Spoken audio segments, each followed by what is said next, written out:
सोचिए, अगर कल सुबह दुनिया का सबसे अहम समुद्री रास्ता हमेशा के लिए बंद हो जाए और अगर रोज दुनिया का 20% ऑयल जिस रास्ते से गुजरता है वो सडनली हमेशा के लिए रुक जाए, तो सिर्फ मिडल ईस्ट नहीं बल्कि बीजिंग, शंघाई और पूरी चाइनीज इकोनॉमी हिल सकती है।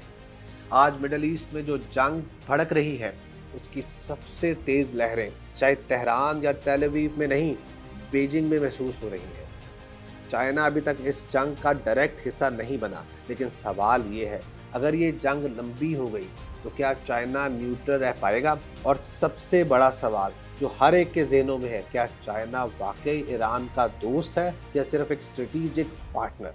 आज की वीडियो में हम समझाएंगे कि चाइना को मिडल ईस्ट वॉर से क्या खतरा है, चाइना और ईरान के असर रिलेशंस क्या हैं, और सबसे इम्पोर्टेंट, अगर हॉर्मूज बंद हो गया तो दुनिया की सबसे बड़ी मैन्युफैक्चरिंग पावर का क्या होगा?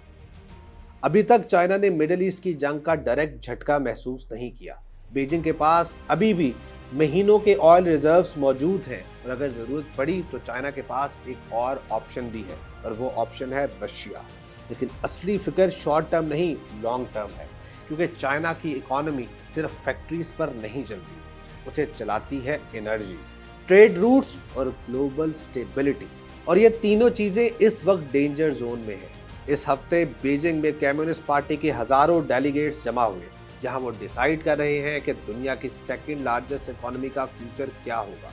लेकिन चाइना इस वक्त खुद भी प्रॉब्लम्स फेस कर रहा है। सबसे बड़ी और पहली प्रॉब्लम है डोमेस्टिक कंजम्पशन वीक है। नंबर 2, चाइना के अंदर प्रॉपर्टी क्राइसिस चल रहा है, और number 3, local governments heavy debt में है। और सबसे सरप्राइजिंग बात, चाइना ने अपना इकोनॉमिक ग्रोथ टारगेट 1991 के बाद सबसे लोएस्ट लेवल पर सेट किया है। यानी आज बीजिंग खुद इकोनॉमिक प्रेशर में है और अब उस पर मिडिल ईस्ट वॉर का शेडो भी आ गया है। चाइना की सबसे बड़ी वल्नरेबिलिटी है एनर्जी, और इस एनर्जी का एक बड़ा हिस्सा आता है मिडिल ईस्ट से। और अगर जंग लंबी होती है और सबसे important checkpoint strait of Hormuz बंद हो जाता है तो दुनिया की ऑयल सप्लाई का एक बड़ा हिस्सा रुक सकता है, और इसका सीधा असर पड़ेगा चाइना की फैक्ट्रीज पर, ग्लोबल ट्रेड पर और पूरी वर्ल्ड इकोनॉमी पर। अब हम बात करते हैं चाइना और ईरान की असर रिलेशनशिप्स हैं क्या। अक्सर हेडलाइंस में कहा जाता है कि चाइना और ईरान स्ट्रेटेजिक एलाइज है, और कुछ लोग तो उन्हें रशिया और नॉर्थ कोरिया के साथ मिलाकर एक्सेस ऑफ इंस्टेबिलिटी भी कहते हैं, लेकिन रियलिटी थोड़ी डिफरेंट है। चाइना और ईरान का रिलेशनशिप आइडियोलॉजिकल नहीं, ये बात मैं रिपीट करूंगा कि चाइना और ईरान का रिलेशनशिप आइडियोलॉजिकल नहीं, सिर्फ प्रैक्टिकल है। 2016 में शी जिनपिंग तेहरान गए और 2021 में दोनों कंट्रीज ने 25 ईयर्स स्ट्रेटेजिक पार्टनरशिप साइन की। इस डील के मुताबिक चाइना ने प्रॉमिस किया कि वो ईरान में $400 बिलियन इन्वेस्ट करेगा और बदले में ईरान चाइना को लॉन्ग टर्म ऑयल सप्लाई देगा। अब ऑफिशियल स्टैटिस्टिक्स कुछ और कहते हैं, लेकिन ग्राउंड रियलिटी कुछ और है। रिपोर्ट्स के मुताबिक 2025 में चाइना ने रोजाना 13,80,000 बैरल्स ईरानियन ऑयल इंपोर्ट किया।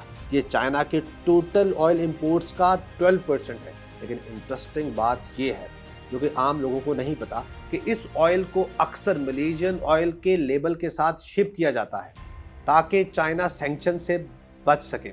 और एशिया के समंदर में 4 crore 60 lakh barrels Iranian oil floating storage में भी पड़ा है। चाइना और ईरान के रिलेशन सिर्फ ऑयल तक लिमिटेड नहीं।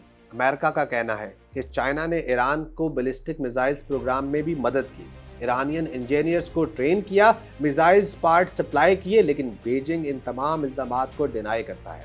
ह्यूमन राइट ग्रुप्स का भी कहना है कि ईरान में सर्वेलेंस सिस्टम चाइनीज टेक्नोलॉजी से चल रहा है। अब एक इम्पॉर्टेंट सवाल है कि क्या चाइना ईरान की मदद करेगा, और इस सवाल के जवाब में स्टोरी थोड़ी इंटरेस्टिंग हो जाती है। चाइना का अप्रोच वेस्टर्न अलायंसेस से बिल्कुल डिफरेंट है। अमेरिका अपने एलाइज के साथ म्यूचुअल डिफेंस ट्रीटी साइन करता है, मतलब अगर किसी एलाई पर अटैक हो तो अमेरिका उसकी डिफेंस करेगा, लेकिन चाइना ऐसा नहीं करता। बीजिंग जनरली डायरेक्ट कॉन्फ्लिक्ट से दूर रहना पसंद करता है, इसलिए जब ईरान पर अटैक्स हुए चाइना ने सिर्फ कंडेमनेशन की और सीज फायर की डिमांड की, मगर मिलिट्री सपोर्ट नहीं दिया। इसी क्राइसिस ने एक और चीज क्लियर कर दी है, चाइना इकोनॉमिक सुपर पावर जरूर है, लेकिन मिलिट्री प्रोजेक्शन के मामले में अमेरिका अभी भी दुनिया का डोमिनेंट पावर है। अमेरिकन फोर्सेस दुनिया के मल्टीपल रीजन्स में डायरेक्ट मिलिट्री आउटकम्स चेंज कर सकती हैं। चाइना के पास शायद अभी वो कैपेबिलिटी नहीं, और बीजिंग शायद अभी वो रिस्क लेना भी नहीं चाहता। इस वॉर में चाइना एक डेलिकेट बैलेंस मेंटेन कर रहा है। एक तरफ उसे ईरान के साथ अपने रिलेशंस बचाने हैं और दूसरी तरफ उसे अमेरिका के साथ कन्फ्रंटेशन भी अवॉइड करनी है, क्योंकि इसी महीने एक इम्पॉर्टेंट इवेंट होने वाला है, शी जिनपिंग और डोनाल्ड ट्रंप की मीटिंग, जहां डिस्कस होंगे ट्रेड टेंशंस, ताइवान इशू और ग्लोबल पावर बैलेंस। और अब इस मीटिंग के बैकग्राउंड में मिडिल ईस्ट वॉर भी आ चुकी है। कहा जाता है कि हर क्राइसिस कुछ लोगों के लिए अपॉर्चुनिटी होता है। चाइना शायद इस वॉर को भी यूज करने की कोशिश करे, और वो किस तरह यूज कर सकता है? नंबर 1 मीडिएटर बनकर, नंबर 2 पीस ब्रोकर बनकर, नंबर 3 ग्लोबल स्टेबिलिटी का चैंपियन बनकर।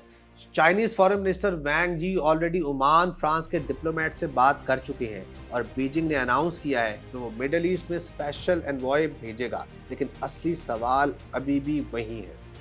अगर मिडिल ईस्ट की जंग लंबी हो गई, अगर ऑयल रूट्स डिसरप्ट हो गए, और अगर ग्लोबल इकोनॉमी हिल गई, तो दुनिया की सबसे बड़ी मैन्युफैक्चरिंग पावर यानी चाइना कितनी देर तक न्यूट्रल रह पाएगा? और क्या बीजिंग वाकई एक रिस्पॉन्सिबल ग्लोबल पावर बनकर उभरेगा, या फिर सिर्फ एक साइलेंट ऑब्जर्वर ही बना रहेगा? क्योंकि आज जो जंग मिडिल ईस्ट में चल रही है, उसकी रोशनी सिर्फ तेहरान या टेल अवीव तक नहीं, बीजिंग तक भी पहुंच रही है।